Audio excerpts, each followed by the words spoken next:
The Dirty Dozen tells the story of 12 little-known Supreme Court cases that altered the course of American history.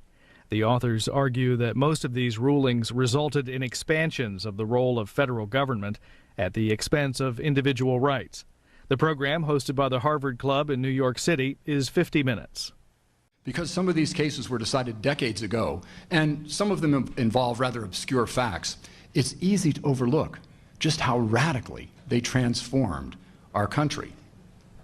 My talk tonight will address the proper role of the court and what happens when the court abandons that role, as it has done in each of the Dirty Dozen.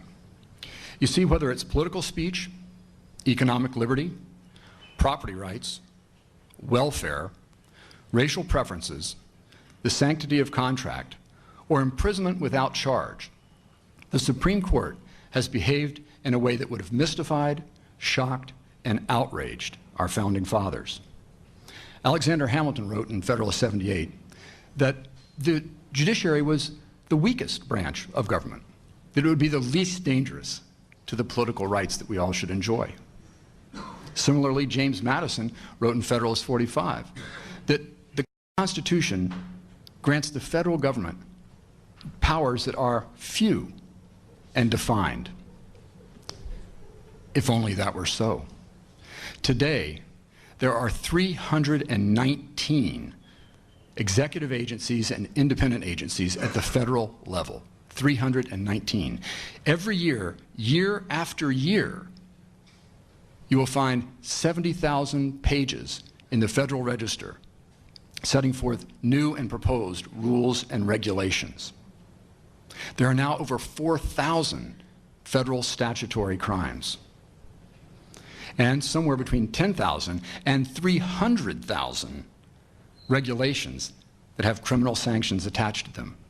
The mere ambiguity of that number should give you some sense of how rampant the problem has become. That is not the way America was meant to operate.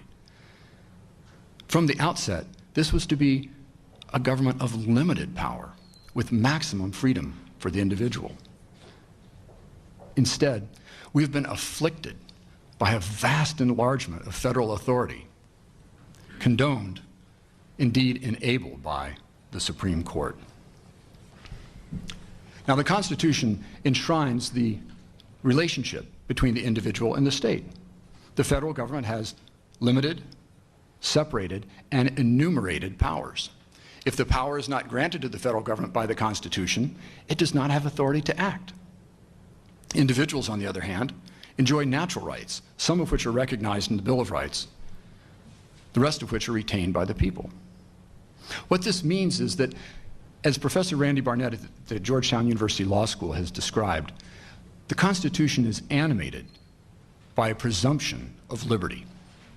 And that should be the starting point for any judicial inquiry. I want to supplement with a few words what Chip has said, and specifically comment on liberals and conservatives and how their views of the Constitution differ from the libertarian views embraced by Chip and by me and by our colleagues at both the Cato Institute and the Institute for Justice. Now, by libertarianism, of course, I'm not talking about the political party. I'm talking about libertarianism as a political philosophy focused on free markets, private property, individual liberties, and most of all, strictly limited government. So here's the framework. The structure of our federal system, I think, is best captured by the final two provisions of the Bill of Rights, the 9th Amendment and the 10th Amendment. Of course, the 10th Amendment tells us that the federal government can only exercise the powers that are enumerated in the Constitution. And it goes on to say that the powers that are not enumerated, the ones that are not delegated specifically to the federal government, are reserved to the states, and depending on the provisions of state law, reserved to the people. Conservatives and libertarians generally agree on that very tightly constrained view of federal government power, but there are two, I think, important exceptions, one of which is that many conservatives, but not libertarians, are willing to federalize a significant amount of law. On both the criminal law side, the perfect example of that is our feudal war on drugs, and the civil law side, if you look at Congress's efforts to involve itself in tort reform, which has been traditionally a state government function, or for that matter, the Terry Schiavo case, where the Bush administration would have had the federal courts dictate to the state of Florida how it should manage its decisions regarding when life ends. The second area that the libertarians and conservatives differ in the powers area is the tendency of conservatives, but again not libertarians, to be willing to aggrandize unto the executive branch much power, specifically in the national securities area. The libertarians remind their conservative friends that too much unchecked authority in the hands of the executive branch threatens the notion of separation of powers, which has been a cornerstone of our Constitution for 2¼ centuries. Now, I mentioned both the 10th Amendment and the 9th Amendment. The 9th Amendment, of course, doesn't talk about powers. It talks about rights. And it is exactly the opposite of the 10th Amendment. Whereas the 10th Amendment says if the power isn't there, the government doesn't have it. The 9th Amendment says merely because we haven't listed the right in the Constitution does not mean that individuals don't have it, because individuals have lots of unenumerated rights that they possessed even before the government was formed, even before the Constitution was written. These are rights that came down to us from our natural law heritage and our common law tradition. These rights are the so-called negative rights, rights that don't impose any affirmative obligations on other parties, like the right to the pursuit of happiness is a negative right. I can do it and I don't need your help. I simply need you not to exercise force or fraud against me. That differs quite substantially from the so-called positive rights, which some people call entitlements, that do impose affirmative obligations on other people. If I had a right to happiness, not the pursuit of happiness, but happiness itself, that would be a positive right, because at a minimum it would impose an obligation on you not to do anything that would make me unhappy.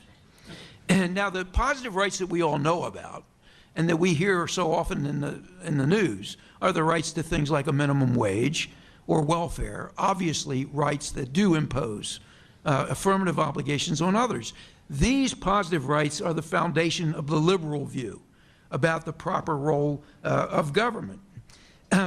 But we are now hearing from liberals that government, big government, can't be trusted, especially in areas involving civil liberties. But one wonders, where does the left stand? Why not this healthy distrust of government extended to areas like control over our retirement system, or our welfare system, or our public school system, or regulations that seem to control everything from the shape of a navel orange to the ergonomics of office furniture? Why is it that the left can't seem to see past the Defense Department and the Justice Department when it comes to moaning about excessive powers of government?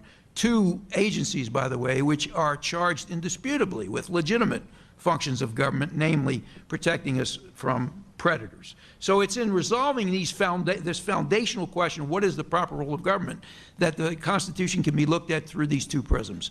The powers of government prism, which is the 10th Amendment, the rights of individuals prism, which is the 9th Amendment. Libertarians view the powers of government very narrowly and the rights of individuals very broadly, and that was, in our view, precisely the vision of the framers.